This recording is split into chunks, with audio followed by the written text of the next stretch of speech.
i atu he Tipil Ingmi ha certificate kan pek na la ya kan pek tu dinga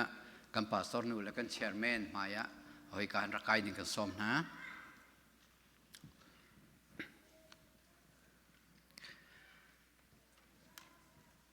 hi certificate he ruwa chun chatlap so lo sinain achunga zum na ka van chung ticket khisa van chung kai na van ram citizen ticket khisa de mo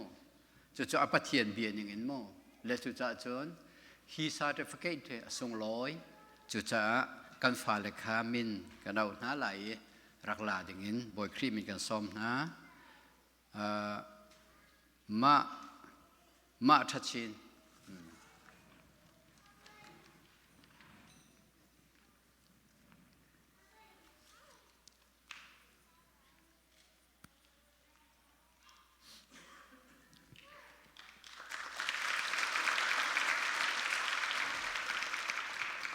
leng sui sung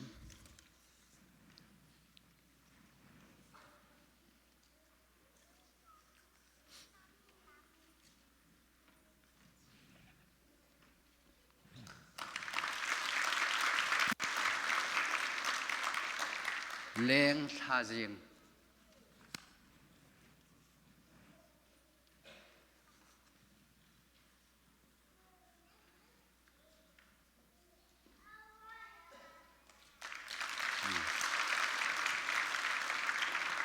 leng Christine van dot luan thang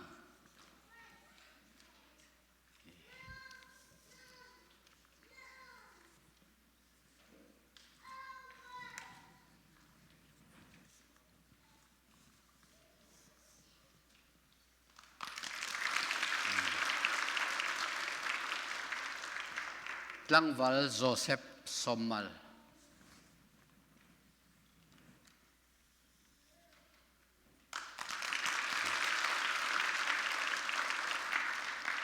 Tlangwal Ram Zathong